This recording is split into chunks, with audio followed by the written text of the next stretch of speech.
सौभाग्यशाली माता होती है जिसके गर्भ रूपी सीपी से भगवान का भक्त रूपी मोती पैदा होता है। सबको ऐसा सौभाग्य कहाँ कि जिसके गर्भ से भगवान का प्रेमी महात्मा प्रकट हो। सची मैया महासौभाग्यवती हैं, जिनके निमाई के समान संसार को सुख शांति प्रदान करने वाला बहुमूल्य मोती पैदा हुआ।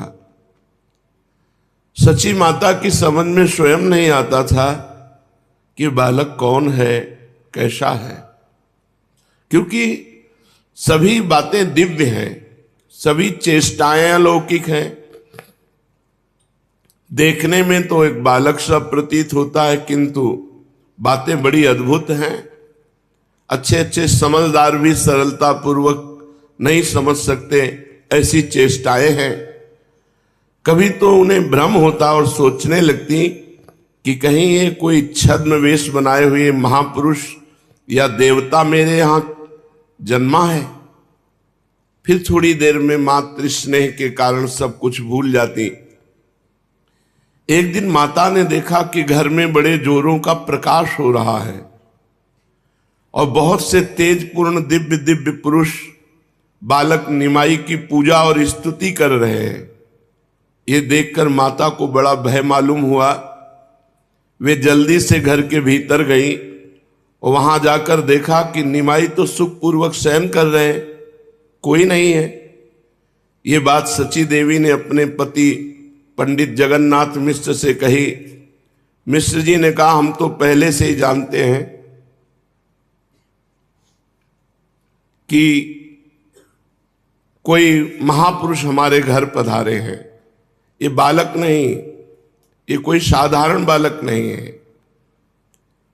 एक दिन आंगन में चरण चिन्ह देखे निमाई के, जिनमें ध्वजा वज्र कुश, जो भागवती भगवान के चरण चिन्ह है, वो चिन्ह, छोटे छोटे चरण और उनमें ध्वजा वज्र अंकुश आदि चिन्ह। सची देवी बड़ी विस्मित हो गई। जगन्नाथ मिश्र को बुलाया, कहा देखो ये चरण चिन्ह तो भगवान के हैं। भाग्यवान दंपति उन चरणों की धूल अपने मस्तक पर चढ़ाई। मिश्र जी ने कहा, मालूम पड़ता है कि हम पर कृपा करने के लिए बाल गोपाल ठाकुर स्वयं आंगन में घूमने आए। ये हम लोगों का परम सौभाग्य है। इतने में उन्होंने निमाई के छोटे छोटे चरण तलवे देखे तो उसमें भी वही चिन्ह। बड़े आश्चर्यचकित हुए। जगन्नाथ मिश्र ने निमाई के नाना, जो महान विद्वान और ज्योतिषाचार्य थे, नीलांबर चक्रवर्ती जी, उनको बुलाया और निमाई के हाथ तथा पैरों की रेखा उन्हें दिखाई। ये सब देखकर चक्रवर्ती महाशय बोले, हमने तो उसी दिन जन्म कुंडली ही देखकर कह दिया था कि बालक कोई साधारण बालक नहीं है, भविष्य में इसके द्वारा संसार का बहुत बड़ा कल्याण होगा। एक दिन मिश्र जी ने निमाई से कहा, बेटा भीतर से पुस्तक तो ले आ। निमाई हंसते हुए भीतर चले गए। मिश्र जी को ऐसा प्रतीत हुआ मानो चरणों में नूपुर की ध्वनि आ रही है। उन्होंने सची देवी से पूछा, निमाई को नूपुर तुमने पहना दिए क्या? सची देवी ने उत्तर दिया, नहीं तो नूपुर तो मैंने नहीं पहनाए, देखते नहीं हो उसके पैरों में सिवाय कडूलों के और कुछ भी नहीं है। मिश्र जी समझकर चुप हो गए कि नूपुर ध्वनि क्यों सुनाई दी। निमाई आए और ग्रंथ रखकर चले गए। रोज ऐसी नई भागवतिक अनुभूतियां सची माता और जगन्नाथ मिश्र को होती कि ये बालक साक्षात भगवान का निज बपू है। एक दिन ये अपनी माता से किसी बात पर झगड़ बैठे। बच्चे और चंचल तो थे ही, अड़ गए अपनी बात पर। माता ने बहुत मनाया, नहीं माने। तब माता रोष में भरकर बाहर जाने लगी। तो इन्होंने अपने कोमल करों से माता पर थोड़ा थपक मारी। माता का हृदय भर आया। उन्होंने निमाई की अलौकिक लीलाएं और उनकी लोकोत्तर सभी बातें स्मरण होने लगी। वे अपने भाग्य की सराहना करने लगी कि कहां मेरे यहां ऐसा महापुरुष आ गया। इसी बीच में उन्हें अपनी गरीब अवस्था, दरिद्र अवस्था का भी स्मरण हो आया कि अगर आज हमारे पास सामग्रियां होती तो मैं बहुत लुटाती, मेरे घर में ऐसा महापुरुष आया। दुख के बीच में माता अधीर हो उठी कि काश आज मेरे पास वस्तुएं होती, अपने लाला को न्यौछावर करके लाला के ऊपर सबको बांटती।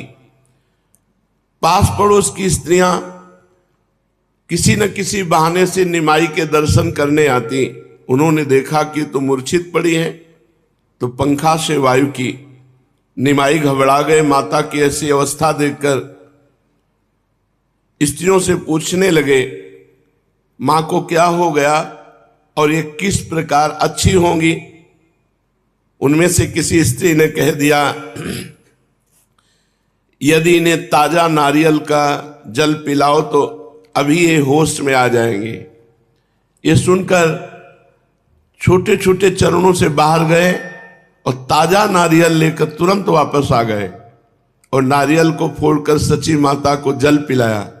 वो जब धीरे धीरे होश में आई तो खूब लिपट कर रोते बोले, मां न जाने मुझे क्या हो जाता है कि मैं तुम्हें इतना तंग करता हूं।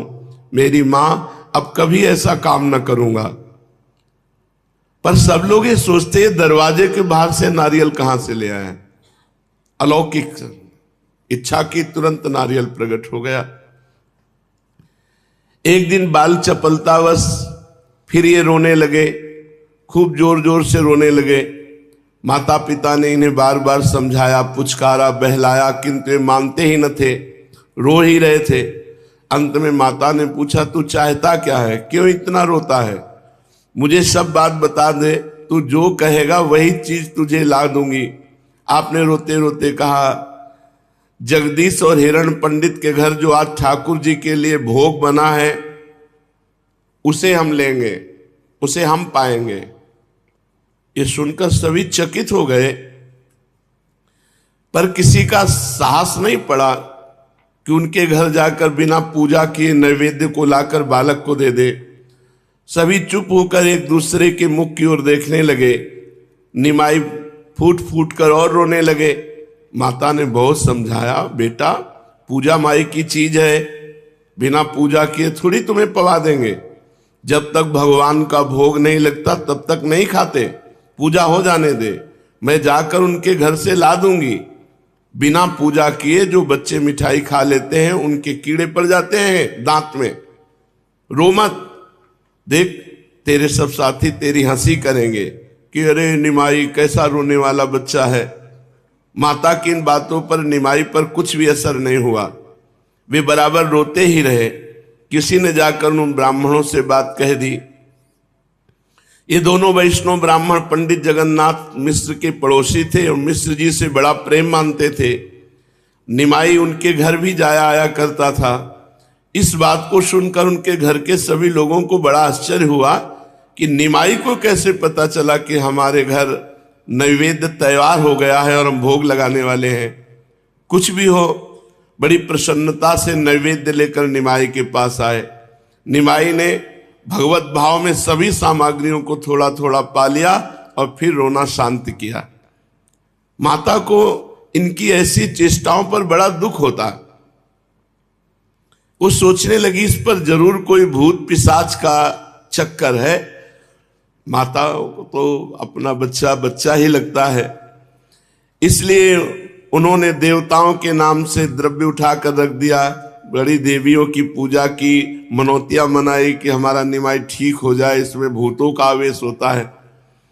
वे निमाई की ऐसी दशा देखकर मन में किसी अशुभ बात की शंका करके डर जाती और बच्चे की मंगल कामना के निमित्त भांति भांति के उपाय सोचती।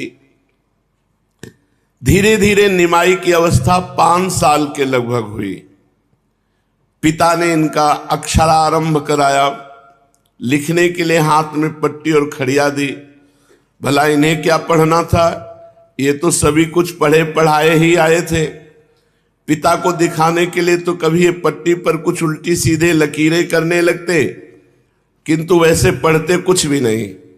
खड़िया को लेकर शरीर में मल लेते, लंबे लंबे माथे पर तिलक लगा लेते और माता से कहते, अम्मा देख तेरे घर में एक वैष्णव आया है, कुछ भिक्षा देगी क्या?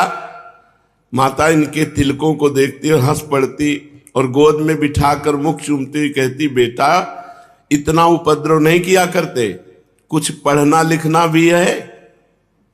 बस ऐसे अब तो तू निरा बालक नहीं रहा ना, तेरी बराबरी के ब्राह्मण के बालक तो पोथी पढ़ लेते, तू वैसे ही दिन भर इधर उधर खेला करता है। ये माता की बातें सुन लेते और मुस्कुरा देते। खा पी कर जल्दी बालकों में खेलने के लिए भाग जाते। सभी बालकों को लेकर ये उन्हें नाचना सिखाते। 3-3, 4-4 बालक मिलकर हाथ पकड़ पकड़ कर नाचते। घूमते घूमते कभी चक्कर आने से धूल में गिर पड़ते, कभी ऊपर हाथ उठा उठा कर हरि बोल कहकर नाचते। इनके साथ के सभी बालक नाम कीर्तन और नृत्य उच्च ध्वनि से हरि बोल। रास्ता चलने वाले लोग आश्चर्यचकित हो जाते कि इतने छोटे छोटे बालक और ऐसे भाव से नृत्य करते हुए भगवान का नाम, तो वो देखने के लिए घंटों खड़े रह जाते। और इनकी बाल चपलता और हरि प्रेम, बहुत से विद्वान पंडित भी उधर से निकलते। बच्चों के साथ निमाई को नाचते देखकर उन्हें अपनी पुस्तकी विद्या पर बड़ी लज्जा आती। उनका भी मन चाहता सब छोड़कर इन बच्चों के साथ नाचे और हरि बोले, किंतु लोक लज्जा उन्हें ऐसा न करने के लिए विवश करती। इस प्रकार बाल्यावस्था में खेल खेल में अपने निज जनों को भक्ति की शिक्षा देते रहते हैं। आश्चर्य की बात यह है कि पिता इन्हें जितना पढ़ाना चाहते थे, ये उतने ही पढ़ने से भागते थे। ज्यों ज्यों इनकी अवस्था बड़ी होती जाती, त्यों त्यों चंचलता भी पहले से अधिक बढ़ती जाती। इस काम के करने से क्या फायदा है, इसको क्यों करें, इससे हमारा क्या मतलब है, ये प्रश्न स्वार्थ जन्य है। स्वार्थ अज्ञान जन्य है और अज्ञान ही बंधन का हेतु है।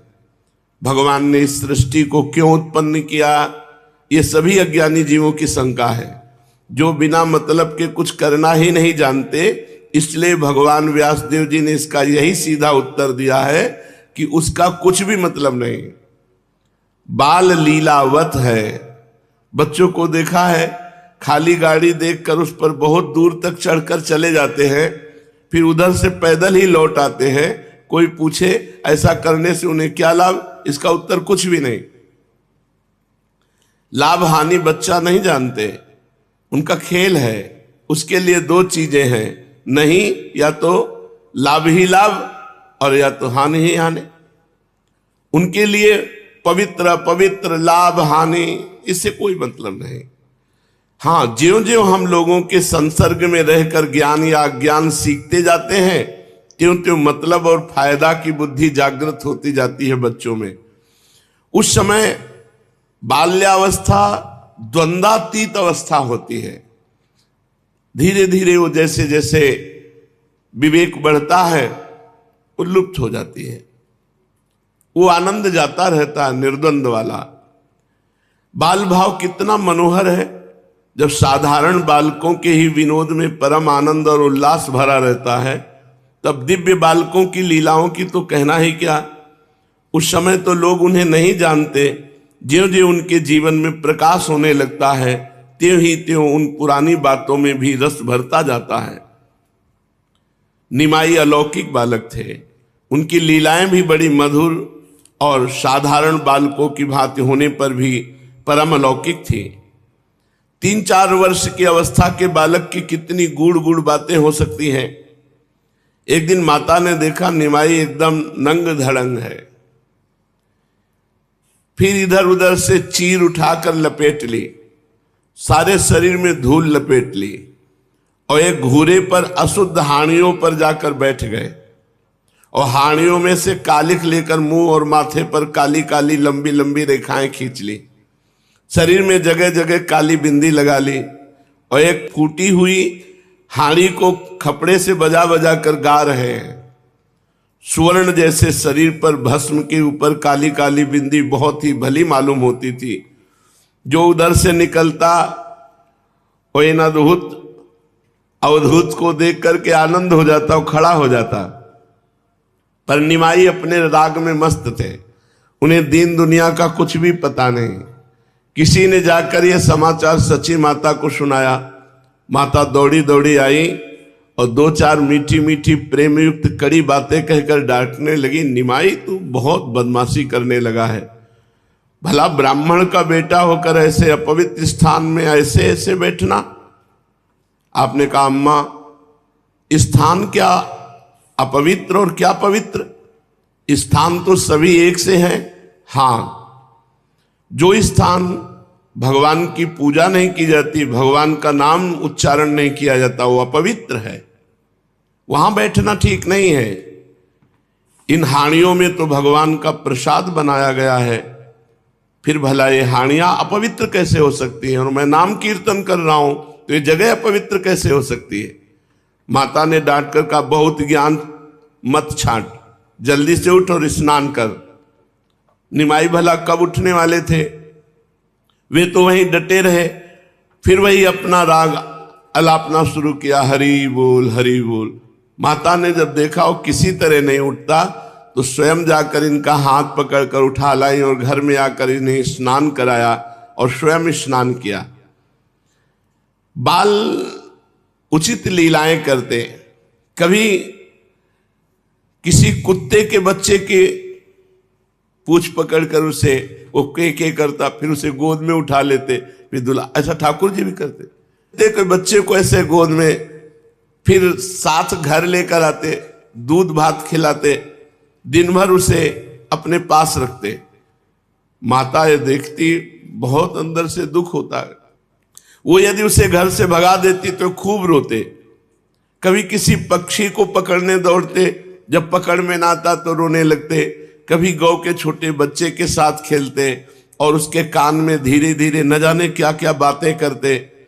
सबके घरों में बिना रोक टोक धीरे धीरे जाने लगे। कोई कहती निमाई हम तुम्हें मिठाई देंगी, जरा नाच तो आप कहते पहले मिठाई दो तब नाचेंगे। तो वो लड्डू या पेड़ा इन्हें देती, ये मुंह में भर लेते और दोनों हाथ उठा करके हरि बोल ऐसा कहकर नाचने लगते।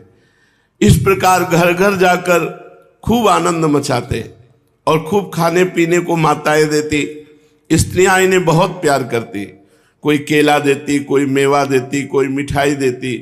ये सबसे ले लेते और अपने साथियों को पवाते और खूब पाते और खूब नाम कीर्तन। बचपन से सभी को अपनी तरफ आकर्षित करने में बड़े प्रवीण थे। संपूर्ण नवद्वीप के लोग, जो इनको देखता इन्हीं का हो जाता। एक दिन ये बाहर दौड़े दौड़े आए और जल्दी से माता से बोले अम्मा बड़ी भूख लग रही, कुछ खाने के लिए हो तो दो। माता ने कहा बेटा बैठ जा, अभी दूध और चिवड़ा लाती हूं, उन्हें तब तक खा ले, फिर झट से भात बनाऊंगी। ये कहकर माता ने भीतर से लाकर एक कटोरे में दूध और चिवड़ा इन्हें दिया। माता तो देकर भीतर चली गई, दूध चिवड़ा न खाकर पास में पड़ी मिट्टी को खाने लगे। माता ने जब आकर देखा कि निमाई तो मिट्टी खा रहा, तो जल्दी से कहने लगी अरे निमाई तू ये क्या कर रहा है, मिट्टी क्यों खाता है? आपने भोली सूरत बनाकर कहा अम्मा तैने भी तो मुझे मिट्टी लाकर ही दी, ये सब मिट्टी से उत्पन्न हुई वस्तुएं मिट्टी ही तो है, तो वो मिट्टी और इस मिट्टी में क्या अंतर है? माता ने कहा मैंने तो तुझे दूध चिवड़ा दिया है, उसे न खाकर तू मिट्टी खा रहा है। आपने कहा माँ क्या ये सब मिट्टी नहीं है? क्या ये सभी पदार्थ तत्वता मिट्टी में नहीं, मिट्टी में बन जाएंगे? मिट्टी खाओ, मल बना, मिट्टी बन गया। माता ने, इतना छोटा बच्चा, इसको ऐसे कैसे ज्ञान है? पुचकार कर बोली बेटा सब मिट्टी है लेकिन काम अलग अलग है। घड़ा भी मिट्टी है, रेत भी मिट्टी है, तो घड़े में ही पानी भर सकता है, रेत में नहीं। ऐसे ही मिट्टी खाकर पेट खराब हो जाएगा, इसके खाने से हमारा जीवन चलेगा। इसलिए सबका काम अलग अलग है। आपने मुंह बनाकर कहा हाँ ऐसी बात तो है। तो हमें पहले क्यों नहीं बता दिया? अब ऐसा नहीं करेंगे, अब भूख लगने पर मैं तुमसे मांग कर ही खाऊंगा, मिट्टी नहीं खाऊंगा। इस प्रकार भांति भांति की क्रीड़ाओं के द्वारा निमाई माता को दिव्य सुख का आस्वादन कराने लगे। माता इनकी भोली और गूढ़ ज्ञान से सनी हुई बातें सुन सुनकर कभी तो आश्चर्य करने लगती, कभी आनंद के सागर में गोते लगाने लगती। निमाई की सभी लीलाएं दिव्य हैं। अन्य साधारण बालकों की भांति वे चंचलता और चपलता तो करते हैं, किंतु इनकी चंचलता में एक अलौकिक भाव की आभा दृष्टि गोचर होती है। जिसके साथ ये चपलता करते उसे किसी भी दशा में इनके ऊपर गुस्सा नहीं आता, प्रत्युत वो प्रसन्न ही होता है। ये चंचलता की हद कर देते हैं। जिस बात के लिए मना किया जाता है उसे ही ये हठपूर्वक बार बार करेंगे। यही इनकी विशेषता थी। इन्हें अपवित्र या पवित्र किसी भी वस्तु से राग या द्वेष नहीं, इनके लिए सब समान ही है। एक दिन की बात है कि निमाई के पिता पंडित जगन्नाथ मिश्र गंगा स्नान करके घर लौट रहे थे। उन्होंने अपने घर के समीप एक परदेसी ब्राह्मण को देखा। देखने में वो ब्राह्मण किसी शुभ तीर्थ का प्रतीत होता था। उसके चेहरे पर तेज था, माथे पर चंदन का तिलक था, गले में तुलसी की माला थी, मुख से प्रतिक्षण भगवान नाम जप कर रहा था। मिश्र जी ने ब्राह्मण को देखकर नम्रतापूर्वक उसके चरणों में प्रणाम किया और अपने यहाँ आतिथ्य स्वीकार करने की प्रार्थना की। मिश्र जी के शील स्वभाव को देखकर ब्राह्मण ने उनका अतिथि होना स्वीकार किया और वे उनके साथ ही साथ घर में आए। घर पहुंचकर मिश्र जी ने ब्राह्मण के चरणों को धोया, उस जल को अपने परिवार के सहित सिर पर चढ़ाया, घर में छिड़का, आचमन किया। इसके अनंतर विधिवत अर्घपाद आचमनी तथा फल फूल के द्वारा ब्राह्मण की पूजा की। पश्चात भोजन बना लेने की भी प्रार्थना की। ब्राह्मण ने भोजन बनाना स्वीकार कर लिया।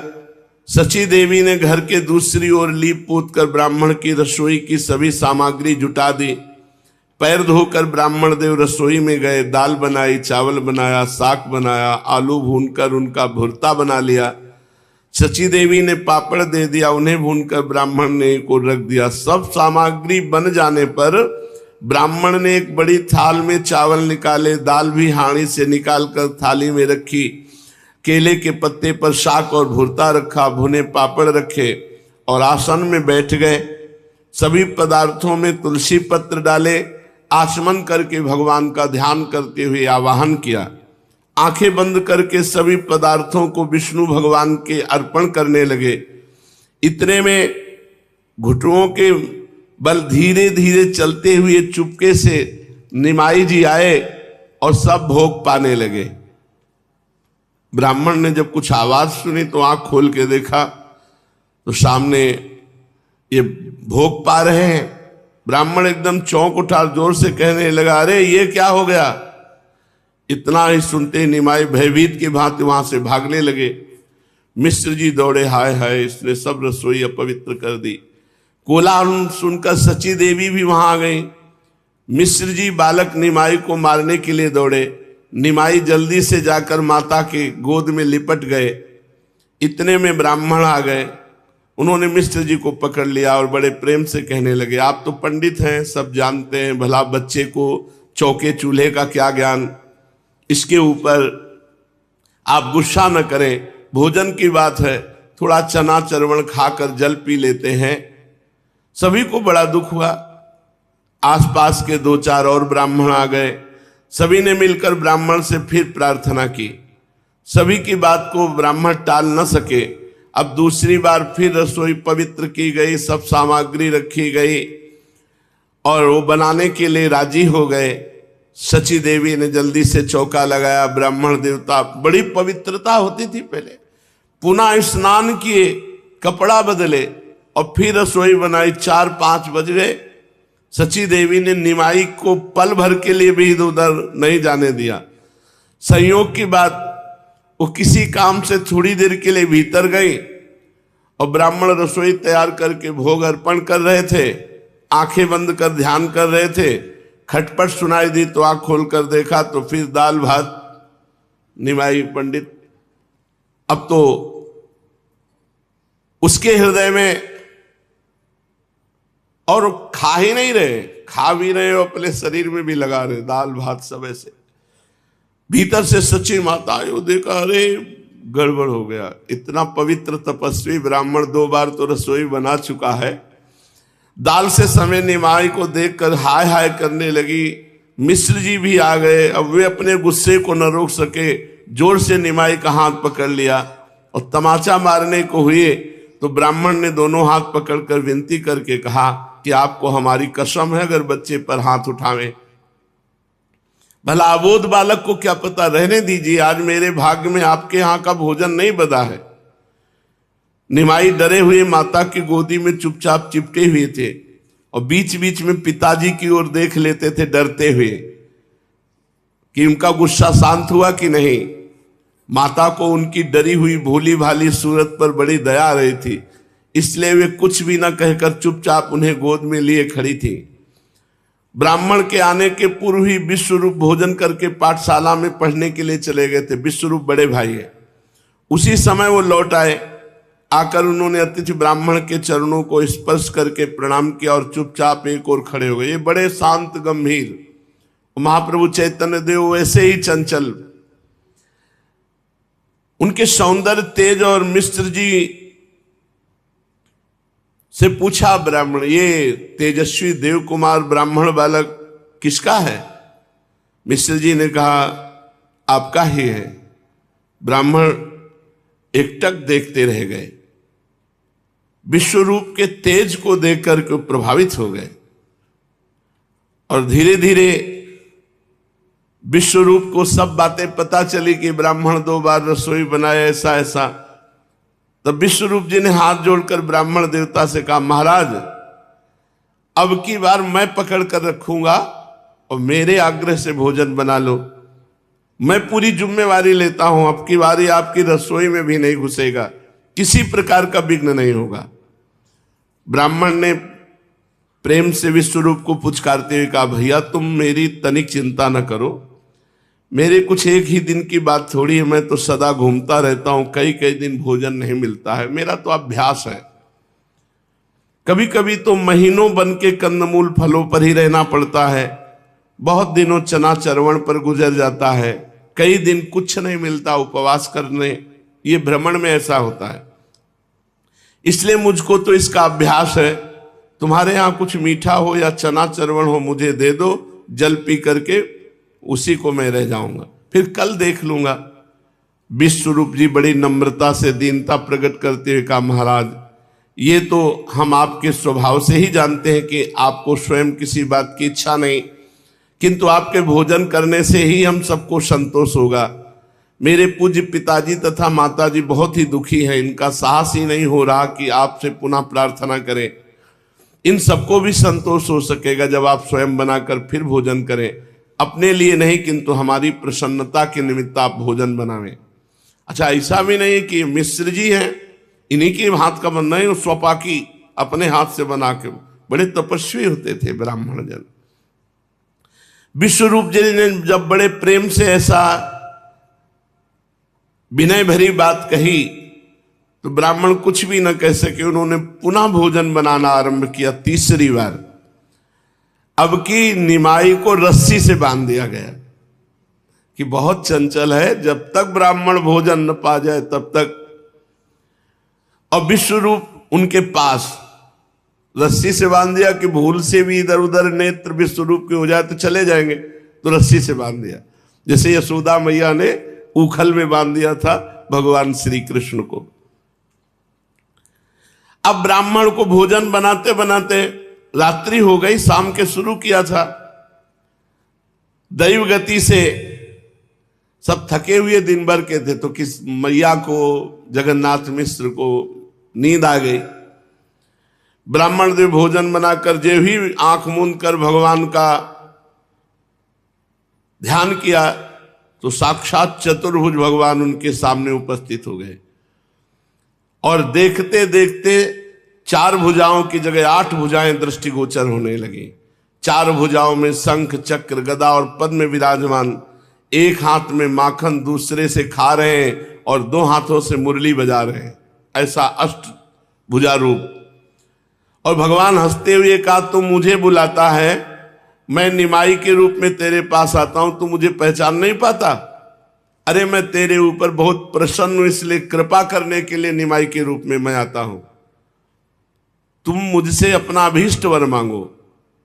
गदगद कंठ हाथ जोड़े ब्राह्मण ने धीरे धीरे कहा, हे पुरुषोत्तम, आपकी माया अनंत है, भला मैं क्षुद्र प्राणी उसे कैसे समझ सकता हूं। हे निरंजन, मुझ अज्ञानी के ऊपर आपने इतनी कृपा की, मैं तो अपने को इसके सर्वथा अयोग्य समझता हूं। भगवान, मैंने ना कोई तप किया, ना कभी ध्यान किया, न जप किया, न दान, न धर्म, न पूजा, न पाठ। मैंने आपकी प्रसन्नता के निमित्त कुछ भी तो नहीं किया, फिर भी मुझ दीनहीन कंगाल पर आपने इतनी कृपा की, इसे मैं आपकी स्वाभाविक करुणा ही समझता हूं। मेरा कोई ऐसा महान साधन तो नहीं था जिससे आपके दर्शन हो सके। हे नाथ, यदि आप मुझे वरदान देना ही चाहते हैं तो मैं यही वरदान मांगता हूं कि आपकी मंजुल मूर्ति मेरे मन मंदिर में सदा बनी रहे। एवमस्तु। ऐसा कहकर भगवान उनके ध्यान में अंतर्धान हो गए। ब्राह्मण बड़े ही आनंद और उल्लास के साथ भोजन किया। इतने में ही माता आदि की आंखें खुली तो निमाई को पास ही सोता देखकर उनको बड़ी प्रसन्नता हुई। जब देखा कि ब्राह्मण बड़े प्रेम से प्रसाद पाकर निवृत्त हो गए हैं, तब तो उन्हें परम संतोष हुआ। प्रातःकाल ब्राह्मण देवता निमाई को मन ही मन प्रणाम करके चले गए और जब तक वे रहे नित्य प्रति किसी न किसी बहाने आकर निमाई के दर्शन कर जाते थे। ऐसे बड़भागी भक्तों के दर्शन सदगृहस्थियों को ही कभी कभी हुआ करते हैं। अब निमाई पंडित बोलने भी लगे थे। स्त्रियां खिलाते खिलाते कहती, निमाई तो किसी के भी हाथ का चावल खा लेता है, तेरा विवाह भी ना होगा और बहू भी ना आवेगी, ऐसे किसी के हाथ के चावल को नहीं खाते हैं ब्राह्मण लोग। देख, ब्राह्मण के बालक खूब पवित्रता से रहते हैं, तू अच्छी तरह रहेगा, उपद्रव न करेगा तो बटुआ सी तेरी बहू आएगी, रुंझुन करती हुई घर में घूमेगी। अब बदमाशी करेगा तो तेरा ब्याह नहीं होगा। निमाई धीरे धीरे से कहने लगते, हमें ब्राह्मण पने से क्या, हम तो ग्वाल बाल हैं, ग्वालों की ही तरह जहां मिल जाता है खा लेते हैं, चलो तुम खवा दो, तुम्हारे घर का खा लेंगे। ये सुनकर सभी हंसने लगती और निमाई को मिठाई आदि चीजें खाने को देती। इतनी चंचलता करते रहने पर भी सबका प्यार निमाई के प्रति अधिकाधिक बढ़ता ही जाता था। निमाई की चंचलता में माता पिता को एक अपूर्व आनंद आता था। मिश्र जी तो मनुष्य के स्वभाव के कारण कभी कभी बहुत चंचलता से ऊब करके नाराज भी हो जाते, किंतु माता का हृदय तो सदा बच्चे की बातें सुनने के लिए छटपटाता ही रहता है। सच है, बच्चे की बोली में मोहिनी विद्या है। संसार में बच्चे की तोतली बोली से बढ़कर बहुमूल्य वस्तु और कोई हो ही नहीं सकती। देखा गया है, प्रायः माता का सबसे छोटी संतान पर बहुत अधिक ममत्व होता है। निमाई मिश्र जी की वृद्धावस्था में उत्पन्न हुए थे, इसलिए उनका भी इनके प्रति आवश्यकता से अधिक स्नेह था। इतनी चंचलता करने पर भी मिश्र जी उन्हें बहुत अधिक डांटते फटकारते नहीं थे, इसलिए ये मिश्र जी के सामने भी चंचलता करने में नहीं चूकते थे। सबसे अधिक तो ये माता के सामने उपद्रव करते। माता के सामने इन्हें तनिक भी संकोच नहीं होता, पिता के सामने थोड़ा संकोच करते और भाई विश्वरूप के सामने तो कभी उपद्रव ही नहीं करते। उनके सामने तो गंभीर और शांत रहते, उनसे तो ये बहुत ही अधिक संकोच करते। विश्वरूप भी इनसे अत्यधिक स्नेह करते, किंतु वह स्नेह अव्यक्त होता।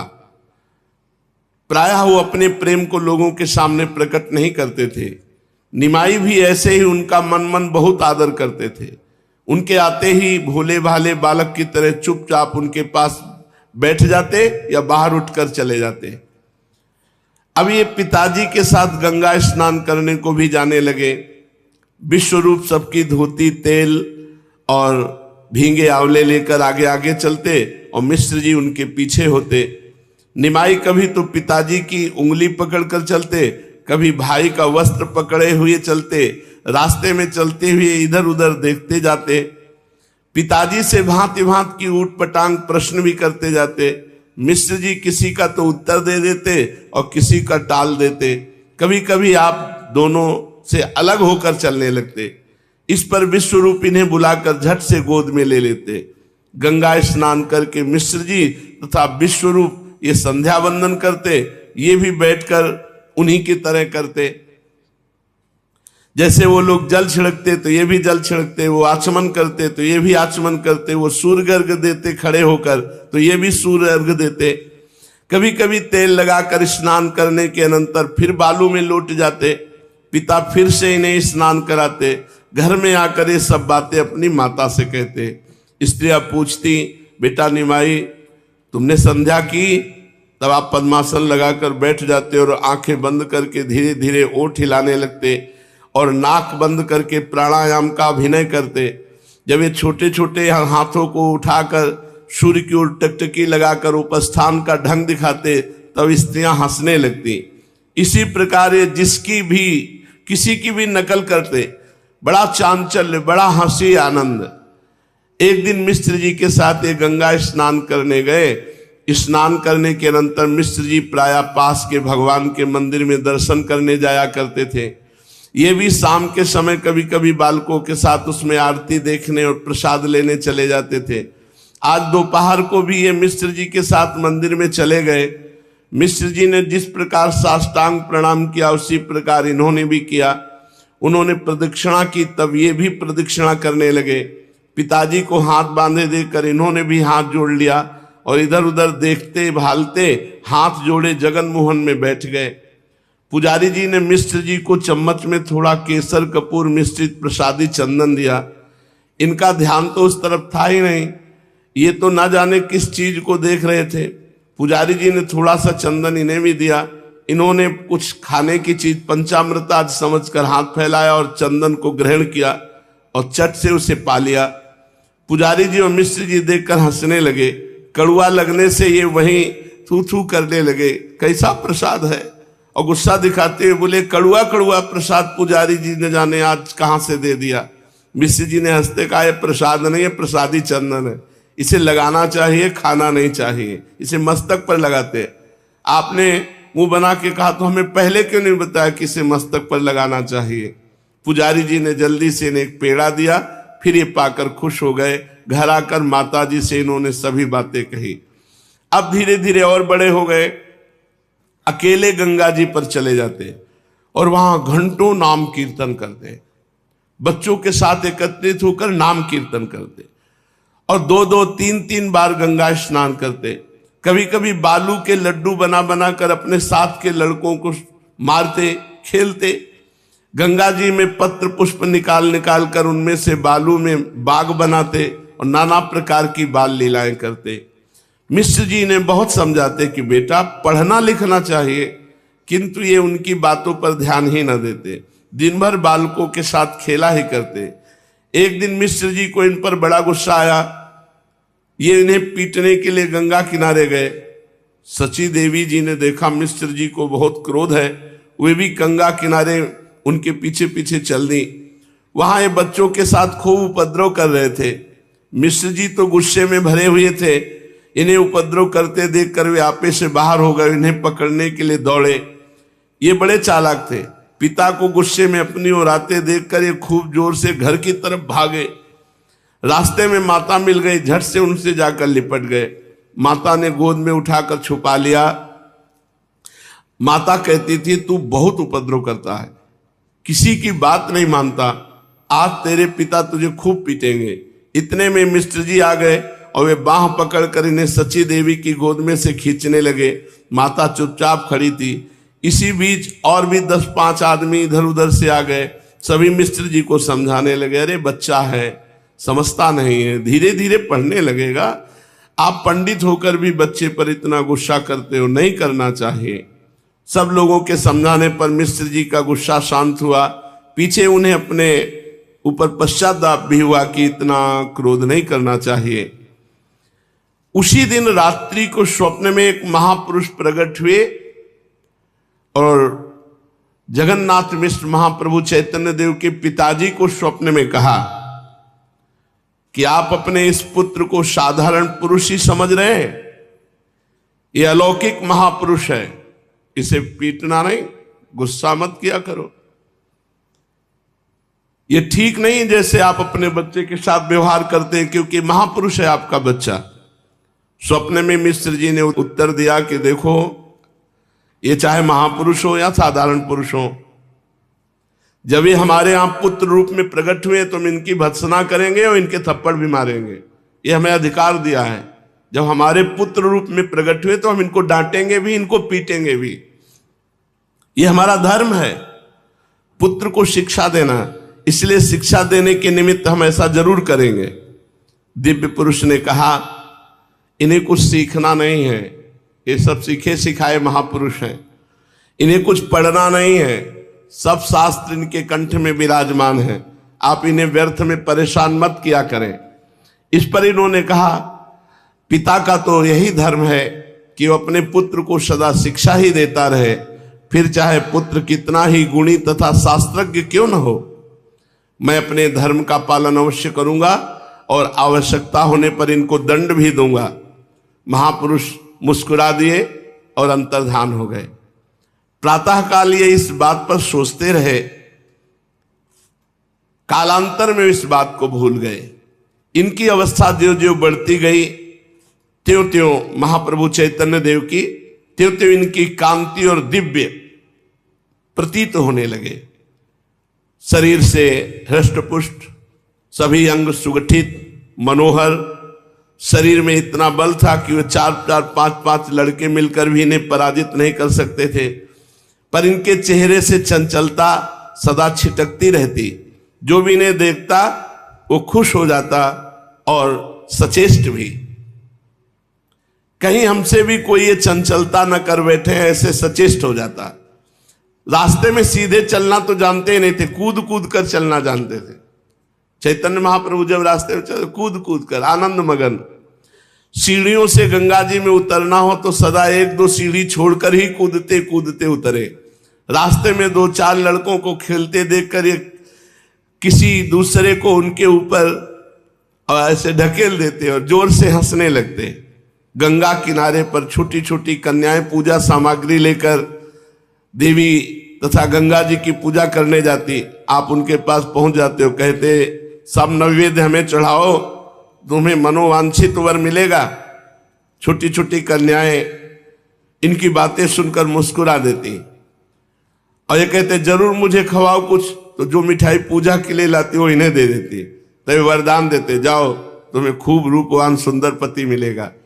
किसी से कहते तुम्हारा विवाह धनी के यहाँ होगा। किसी से कहते तुमने मिठाई अच्छी पवाई, 5 बच्चों की मां बनोगी। ऐसे ऐसे मजाक विनोद करते। किसी से कहते तूने हमें भाव से नहीं खिलाया तो 11 बच्चे की मां बनेगी तू। ऐसे और वो लड़कियां रोज दिखाती हुई कहती, निमाई तुम ऐसी बातें मत किया करो हमसे, नहीं हम तुम्हें मिठाई नहीं देंगी। बहुत सी कन्याएं जब मिठाई ना दे करके भागती तो आप हंसते हंसते कहते भाग जाओ तुम्हें काना पति मिलेगा। हमें मिठाई लिखवाई ना, तुम्हें काना पति मिलेगा। अगर धनी भी होगा तो बहुत कंजूस होगा। अब 5-5 सौत होंगी तुम्हारे घर में, जाओ ना खवाओ मिठाई हमें। और लड़का तो पैदा नहीं होगा, लड़की लड़की पैदा होगी तुम्हारे, ऐसा कहते हैं। ये लड़कियां सुन करके हंसने लगती और लौट कर आकर मिठाई देती तो कहते नहीं मिठाई दे दिया, अब वो वरदान कच्चे, अब पक्के वरदान सुनो, तुम्हें दूल्हा अच्छा मिलेगा, तुम्हारे लड़का होगा। ऐसे विनोद करते। किसी से कहते हमारी पूजा करो, गंगा किनारे किसी से कहते लाओ माला हमें पहनाओ। ऐसे हरि का भजे तो लड़का होए, जाति पाति पूछे ना कोई। ऐसे कह के खूब विनोद करते सबसे। स्त्रियां हंसने लगती। सबके लाडले थे, सबके लाडले महाप्रभु चैतन्य देव। कोई चाची होती, कोई ताई होती, कोई भी हो, इनका कार्य था मजाक करना, उन्हें खूब खुशी प्रदान करना। उन लड़कियों में जो छोटी छोटी बच्चियां आती थी उनमें लक्ष्मी देवी भी एक आया करती थी, वो बड़ी भोली भाली थी। निमाई उनसे मजाक नहीं करते थे। और आगे आएगा, प्रथम पत्नी का सौभाग्य इन्हीं को मिला, लक्ष्मी जी को। पूर्व जन्मों का संस्कार होता है, आकर्षण जो होता है पूर्व जन्मों का संस्कार होता है। वो निमाई को देख करके ही ग्रीवा झुका लेती है बड़ी गंभीर मुद्रा में, और ये भी उनसे कभी मजाक नहीं करते। और सब बच्चियों से तो मजाक करते, उनसे मजाक भी नहीं करते। लक्ष्मी देवी निमाई को देखते ही अपार आनंद स्रोत में डूबने लगती। ये सब लड़कियों के साथ उन्हें देखते, लेकिन कुछ उनसे कहते नहीं थे, न कभी उनसे मिठाई मांगी। लक्ष्मी देवी की इच्छा होती कि कभी हमसे भी कहें तो हम भी इनको अपने हाथ से मिठाई खवाएं, लेकिन जब उन्होंने कहा नहीं तो कभी गंभीरता के कारण कभी ऐसा नहीं किया। एक दिन लक्ष्मी देवी पूजा के लिए जा रही थी, तो आप आगे आ गए। वो अकेले पूजा के लिए जा रही थी। कहा किसकी पूजा करने जा रही? तू हमारी पूजा कर। ये सुनकर उन्होंने कहा मैं तो कब से चाहती हूं कि आपकी पूजा करूं, आप विराजो। और उनकी पूजा करने लगी। छोटी बच्ची है भाई, छोटे महाप्रभु भी है। छोटी छोटी पतली पतली उंगलियों से कांपते हुए निमाई के मस्तक पर चंदन लगाया, अक्षत लगाया, माला पहनाई, नैवेद्य और हाथ जोड़कर प्रणाम किया। निमाई ने कहा तुम्हें ऐसा देवतुल्य रूपवान गुणवान पति प्राप्त हो जो तुम्हारे हृदय को प्रिय हो। वो लज्जा के मारे नेत्र नीचे करके वहां से भाग गई। कालांतर में इन्हीं लक्ष्मी देवी को प्रथम धर्म पत्नी होने का सौभाग्य प्राप्त हुआ। ये अपने साथ के सभी लड़कों में सरदार समझे जाते थे। चंचलता तो नस नस में भरी थी, नटखटपने में इनसे बढ़कर दूसरा कोई नहीं था। सभी इनसे स्नेह करते, चाहे जितना मजाक कर दे, लेकिन सब इनसे प्रेम करते थे। मानो ये बाल सेना के सर्वप्रधान सेनापति हो। लड़के इनका इशारा पाते ही कर्तव्य सभी प्रकार के काम कर डालते। बालकपन से इनमें मोहिनी विद्या थी कि जो एक बार इनको देख ले इनका हो गया, वो सदा के लिए इनका सेवक बन जाता। इसलिए वे अपने सभी साथियों को लेकर गंगा किनारे भांति भांति की बाल क्रीड़ाएं करते। इन्हें स्त्री पुरुषों को तंग करने में बड़ा मजा आता था। कभी कभी ये बहुत से बालू के छोटे छोटे लड्डू बनवाते और सभी की झोलियों में 10-10, 20-20 लड्डू भर देते और चुपचाप एक और खड़े हो जाते। और जब कोई पंडित मंत्र उच्चारण करते हुए गंगा स्नान करके निकला तो ये आदेश कर देते, हाँ बस ऊपर लड्डू की बरछार, बालू के लड्डू की बरछार। अब वो मंत्र पढ़ना भूल जाता, इतने लड्डू पड़ते उसके ऊपर। कभी कोई स्नान कर रहा है तो उसकी सूखी धोती उठाई और गंगा जी में गीली करके रख दी। कभी ऐसा करते कि जहां 10-5 बैठे हुए हैं वहां धीरे से जाते और अपने साथियों को इशारा कर देते तो हर एक का वस्त्र एक से गांठ लगा लेते। जब वो खड़े होके चलते तो सब एक दूसरे की तरफ खींचते, ताली बजा के हंसते, बाल चपलता। जब वे स्नान करने उठते तो एक दूसरे को अपनी ओर खींचता। कभी कभी वस्त्र भी फट जाते। ये अपने साथियों के साथ अलग खड़े होकर ताली बजा बजा कर खूब जोरों से हंसते। सभी लोग हंसने लगते, बेचारे वे लज्जित हो जाते। कभी कभी लड़कों के साथ घंटों स्नान करते गंगा जी में, एक दूसरे के ऊपर घंटों पानी उलीचते रहते। किसी को कच्छप बनाकर आप उसके ऊपर चढ़ जाते। कभी धोती में हवा भरकर उसके साथ गंगा जी के प्रवाह की ओर बहते। कभी उस धोती के फूले हुए गुब्बारे में से हवा के बुलबुले निकालते। कभी स्त्रियों के घाटों पर चले जाते, पानी में डुबकी लगाकर कछुए का रूप बना लेते और स्त्री स्नान करने वाली माताओं के चरण पकड़ लेते। स्त्रियां चीत्कार करके जब बाहर निकलती तो हंसते हुए जल के ऊपर आकर सबसे कहते, देखो हम कैसे कछुए बने, डर गई ना। स्त्रियां मधुर मधुर बातें करती हुई डाल, चल तू आज घर चल, सची मैया से तेरे को आज दंड दिलवाएंगी। मिश्र जी तुझे मारते मारते ठीक कर देंगे। कोई कहता है इतना दंगली लड़का तो हमने नहीं देखा। दंगली माने उपद्रव करने वाला, ये तो हद कर देता है। हमारे लड़के भी तो हैं, लेकिन ऐसे नहीं हैं। तो सबके लड़के निमाई पंडित थोड़ी होते हैं।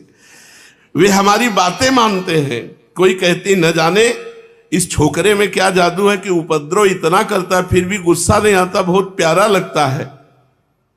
स्त्रियों की भांति पुरुष भी इनके भांति भांति के उपद्रवों से तंग आ जाते।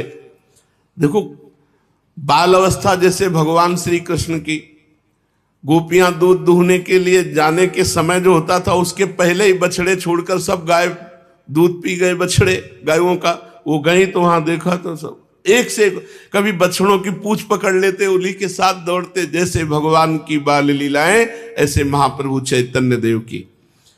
बहुत लोग जाकर के पिताजी से शिकायत करते, जगन्नाथ मिश्र से, स्त्रियां भी और पुरुष भी उल्हाना देती। वो सोचते कि ये बालक है क्या, इतना उपद्रव करता है। सची देवी तो सभी की खुशामद करती और विनय के साथ कहती, अब मैं क्या करूं, मान लो तुम्हारा ही लड़का है, अगर तुम्हारा लड़का होता ऐसा उपद्रव करता तो तुम क्या करती। ऐसे जैसे यशोदा मैया सब गोपियों से विनय करती, समझाती, जितना चाहो माखन ले लो लेकिन कोई अशुभ मत बोलना। सची माता हाथ जोड़कर सबसे कहती, मैं बहुत मना करती हूं पर वो नहीं मानता है। देखो अगर तुम्हारी बस चले तो पकड़ कर खूब पीटा करो। स्त्रियां हंस पड़ती, मन मन खुश हो जाती। एक दिन कई पंडितों ने जाकर निमाई की मिश्र जी से शिकायत की और कहा, आप जाकर दिखाओ, तुम्हें पता चल जाएगा कि उपद्रव की मूर्ति बना हुआ है। ये सुनकर मिश्र जी गुस्से में भरकर गंगा किनारे गए तो किसी ने ये संवाद जाकर निमाई से कह दिया। निमाई ने जल्दी से दूसरे रास्ते होकर घर आ गए और अपने शरीर पर खड़ी आदि लगाकर माता से बोले, अम्मा मुझे तेल दे दे, मैं गंगा स्नान कराऊं। आ रहे हैं गंगा किनारे से ही और चुपचाप कहा ऐसा। माता ने कहा, अभी तक तेने गंगा स्नान नहीं किया। आपने कहा, अभी स्नान कहाँ किया, अब मुझे तुम तेल और धोती दो तो गंगा किनारे जाऊंगा। ये कहकर आप तेल हाथ में लेकर धोती बगल में दबाकर गंगा जी को बड़े धीरे धीरे चल रहे आराम से, और मिश्र जी उधर गुस्सा में आ रहे हैं गंगा किनारे से। यहां निमाई आया था, बच्चों से सबसे पूछा, बच्चे पहले सिखाए पढ़ाए हुए थे। उन्होंने कहा, आज तो नहीं आए इधर, आज इधर नहीं आए। मिश्र जी ने कहा, तो ब्राह्मणों ने झूठ शिकायत की। ऐसे उधेड़ बुन में लौट रहे थे तो देखा ये तेल और धोती बगल में दबाए। बंगाल में स्नान के पहले तेल लगाने की प्रथा है। मिश्र जी लौटने लगे तो देखा कि, तो उन्होंने कहा, क्यों रे तू इतना उपद्रव क्यों करता है। तो आपने कहा, उपद्रव हम तो जानते ही नहीं उपद्रव किसे कहते हैं। ये ब्राह्मण लोग पता नहीं क्यों हमारे पीछे पड़े हैं। अभी हम गंगा जी जा रहे हैं स्नान करने के लिए। अम्मा भी यही बात कहती थी कि तू बहुत उपद्रव करता है। नहीं, तुम्हारी शिकायतें बहुत आ रही हैं। मैं तो केवल पढ़ना और गंगा स्नान करना, इसके सिवा तो कुछ करता ही नहीं। महाप्रभु ने कहा, और उपद्रव अभी तो गंगा जी जा रहा हूं, उपद्रव अभी काम नहीं किया। ऐसे ही ठाकुर जी करते, जब गोपियां उल्हाना देने आती तो आराम से पहले भाग के दूसरी गली से आते और अपने सैया पर शयन। जब वो शिकायत करते तो कहते, मैया ये काहे को आए हैं, तुम्हारी शिकायत। मैया अभी तो मैं सो रहा हूं, सो के उठा हूं, देखो ना हमारी आंखें। ये सब ऐसे आकर के हमारे ऊपर झूठा आरोप लगाती है। ऐसे जैसे चंचल नटखट ठाकुर जी, वैसे ही महाप्रभु चैतन्य देव जी। हमें पता है कि ये कुछ स्त्रियां, कुछ पंडित लोग हमारी खुशी नहीं देख सकते। चैतन्य महाप्रभु ने कहा, और ये शिकायत आकर के करते हो, हमें पिटवाना चाहते हैं, हमें पता है, पहले से पता है। मिश्र जी चुप हो जाते क्योंकि अब कोई प्रमाण नहीं है। अब वो महाप्रभु गंगा जी की ओर धीरे धीरे चुपचाप चले जाते और लड़कों में जाके कहते, देखा कैसा हमारा प्लान फिट हो गया, उपद्रव भी किया और पिताजी भी चुपचाप चले गए। इस प्रकार आप ऐसी बाल लीलाएं करते। माता पिता को इनकी इस चांचल्य वृत्ति से बहुत ही आनंद प्राप्त होता। विश्वरूप 12 वर्ष के हो गए थे, किंतु वे जन्म से ही गंभीर, कभी कोई चंचलता नहीं। बहुत बड़ा आदर करते थे जगन्नाथ मिश्र, क्योंकि वो गंभीर, जो बोले बहुत विचार पूर्वक बोले, कोई चंचलता नहीं। अच्छा, 12 वर्ष बड़े थे चैतन्य महाप्रभु से। तो अब इनकी 16 वर्ष की अवस्था हो गई थी विश्वरूप जी की। प्राप्ते तो 16 वर्षे पुत्रम मित्रवादाचरेत। शास्त्र में आज्ञा है कि जब लड़का 16 वर्ष का हो जाए तो व्यवहार मित्रवत करना चाहिए। मिश्र जी बड़ा प्यार और सम्मान करते विश्वरूप जी का। एक दिन माता ने भोजन बनाकर तैयार कर लिया, किंतु विश्वरूप अभी तक पाठशाला से नहीं आए। श्री अद्वैताचार्य की पाठशाला में पढ़ते थे। आचार्य की पाठशाला मिश्र जी के घर से थोड़ी दूर गंगा जी की ओर थी। माता ने निमाई से कहा, बेटा निमाई देख, तेरा दादा अभी तक भोजन करने नहीं आया, जाकर उसे पाठशाला में से बुला ला। बस इतना सुनना था कि ये बिना वस्त्र पहने ही वहां से पाठशाला की ओर चल पड़े। शरीर की कांति तपाए हुए स्वर्ण की भांति सूर्य के प्रकाश के साथ मिलकर झलमल झलमल कर रही थी। गौर्ण वर्ण शरीर पर स्वच्छ साफ धोती बड़ी ही भली मालूम पड़ती थी। निमाई आधी धोती ओढ़े हुए बड़े बड़े विकसित कमल के समान सुंदर स्वच्छ नेत्र मुखचंद्र की शोभा को द्विगुणित कर रहे थे। आचार्य के सामने हंसते हंसते इन्होंने भाई से कहा, दादा चलो, भात तैयार हो गया, अम्मा तुम्हें बुला रही। विश्वरूप ने निमाई को गोद में उठा लिया और स्नेह से बोले, निमाई तुमने आचार्य देव को प्रणाम नहीं किया, प्रणाम करो। यह सुनकर निमाई कुछ लजाते हुए मुस्कुराने लगे। वे लज्जा के कारण भाई विश्वरूप की गोद में छिपे से जाते थे। आचार्य से आज्ञा लेकर विश्वरूप घर चलने को तैयार हुए। निमाई विश्वरूप का वस्त्र पकड़े उनके पीछे खड़े हुए थे। अद्वैताचार्य ने निमाई को खूब ध्यान से देखा। आज पहले ही पहल उन्होंने निमाई को भली भांति देखा। देखकर उनके शरीर में बिजली सी कांप गई। उन्हें प्रतीत होने लगा कि मैं इतने दिनों से भवभयहारी जनार्दन भगवान की उपासना कर रहा हूं।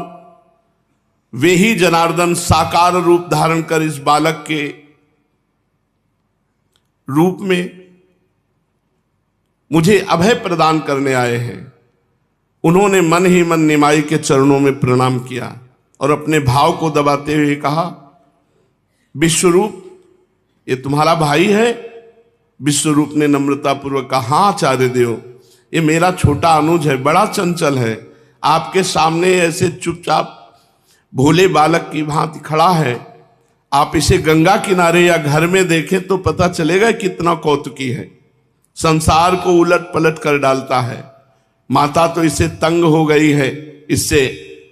आचार्य सुनकर हंसने लगे। निमाई विश्वरूप की आड़ में से छिपकर आचार्य की ओर देखने लगे। विश्वरूप का वस्त्र पकड़कर जाते जाते 2-3 बार मुड़कर आचार्य की तरफ देखा और आचार्य ने निमाई की तरफ देखा। आचार्य तो चेतना शून्य होते जा रहे थे। वे ठीक ठीक समझ ना पा रहे थे कि जैसे भगवान के रूप में हमारा चित्त आकर्षित होता है, वैसे इस बालक के ऊपर हठात आकर्षण हो रहा है। यही अद्वैताचार्य गौरांग देव के विशेष पार्षद बने आगे चलकर, जिनके द्वारा गौरांग अवतारी माने जाने लगे। इसलिए अब ये जान लेना जरूरी है कि अद्वैताचार्य कौन है और इनकी पाठशाला क्या है। ये शेष चर्चा आगे। श्री राधा वल्लभ।